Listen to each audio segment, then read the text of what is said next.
Hello, we are Group 33, Quantum Hydrogen Atom VR, and today we'll be showing you what we've been working on for senior design. First off, let us introduce ourselves. I am Noah Gill, I'm the project manager, and I worked on the visualization, interactions, and optimization components.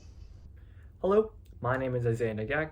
I helped work on writing the tutorial content, designed the assessment panel, as well as helped in the optimizations of the hydrogen atom model. Hello, my name is J.S. Alexandri, and I'll be working on the tutorial system, as well as unit testing and general UI for the overall application. Hello, my name is Edward Salvador, and I worked on the pointer and measuring tool for this project, as well as helped optimize some of the visualizations. And I'm Matthew Dowdy. I primarily worked on the tutorial logic and visualization. For the project's goals and objectives, our team was tasked to create a quantum hydrogen atom simulation in virtual reality. And by having it in virtual reality, the model will be in fully 3D and interactable through virtual reality controls, such as a pointer. Now, the overall goal was to create an educational tool of sorts, including a tutorial content that would explain the hydrogen atom, its quantum processes, and what was going on, as well as demonstrate how to use the controls. Overall, this is aimed for a high school audience as a sort of intro to quantum mechanics and help them get more interested in the concepts in general. I would like to take a second to justify our program and to give you some background knowledge. Quantum mechanics is very difficult. This project was created to lower the barrier to entry. Our program is not only a visualization, it is an interactive simulation, and within this interactive simulation, we teach our users quantum mechanical topics such as electron clouds, electron probability, eigenstates, and gamma decay. For specifications and requirements, we were required to create a visualization that would visualize both phase and density. We needed to implement a way to measure the electron within our visualization. We needed to create an interactive tutorial, assess the user's knowledge after said tutorial, and we also had two hardware requirements. Our hardware needed to be able to run the program at 75 frames per second to reduce motion sickness, and it needed to support multiple VR headsets, including the HTC Vive and the Oculus Quest 2. For design decisions, we decided to go with Unity as our team has previous experience. Our sponsor suggested that we use Unity, and Unity comes with support with SteamVR. SteamVR provides a lot of support for many different VR headsets, like the HTC Vive or the Meta Quest 2. It also comes with many packages and online examples and tutorials on how to get started and utilize it. We decided to go with Collaborate as version control, which changed from Plastic SCM. Collaborate is built into Unity, so it makes it way easier to push the branches and merge. And our sponsor recommended using Collaborate as well, which was a great decision. Welcome to the QuantumVR demonstration video. On screen, you can see the main menu with the option to play the tutorial, edit options, or quit. This is the tutorial panel.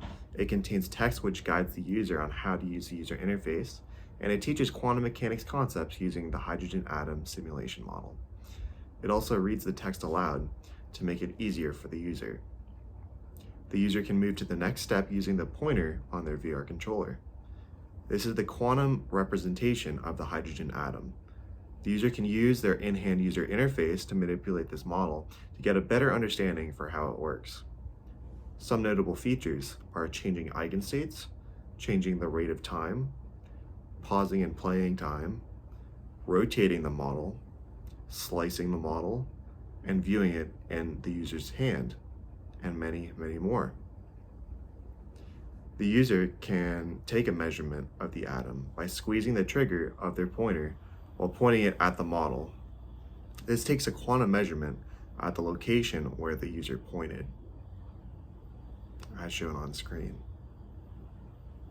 And at the end of the tutorial, the user can take a short assessment, which is just a quick and informal way for the user to solidify the concepts that they learned in this application. So as we just saw in the demo, this is the visualization of the hydrogen atom. What this lets us do is it lets us represent the phase, represented here by the color, and the density shown by the transparency of the entire electron cloud. And now what we have actually shown is controlled based on what the user does within their user interface, as I'll go over shortly. And what is rendered is actually based on the quantum simulation that we have running in the background. And so this makes sure that our model is running accurately based on what we know about quantum mechanics. And that code was actually written from our sponsor, but we were able to make some modifications to make sure that we can get it rendering within Unity. And now one challenge that we actually came across when doing this was that initially we had very poor performance as well as very low resolution when it came to what was being rendered. And with some collective research from everybody in the group, we were able to get a base of knowledge together and figure out that we can actually utilize shaders to be able to split the load of rendering each voxel across the GPU, being able to fully utilize the power that we have inside the computer. And from there, we were actually able to get a better performing, better looking visualization, and I have the team to thank for that. So here we also have the in-hand user interface. What this allows us to do is alter simulation and visualization parameters. This is stuff like how fast the simulation is running, as well as whether we're rotating the visualization or not. It also allows us to step forward and backwards through time, as well as playing and pausing. And this is really great for allowing the user to take their time in observing what's in front of them.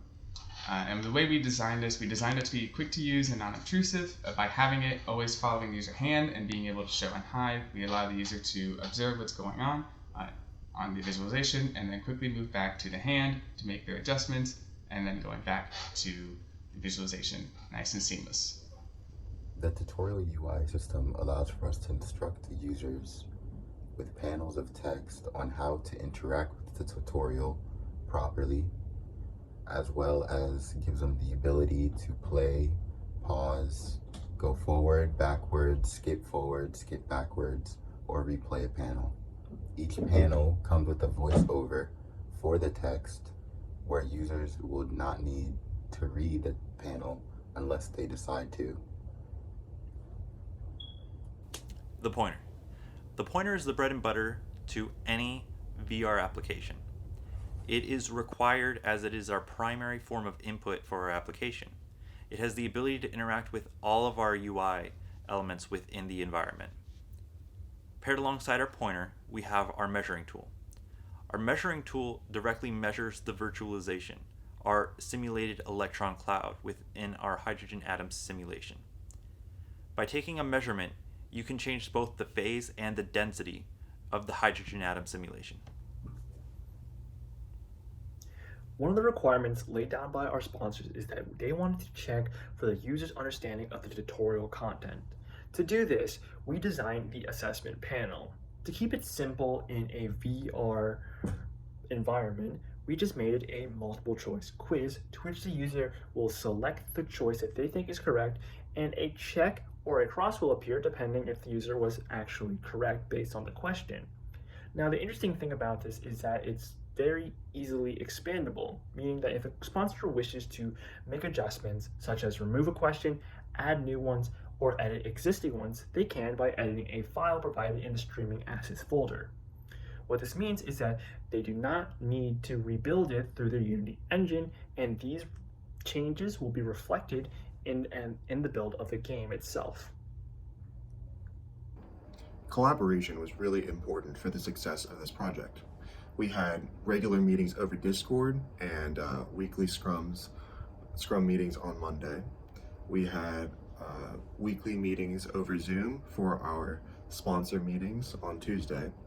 And our sponsors would generate new requirements to get tracked, and they would let us know which priorities should be implemented for certain tasks.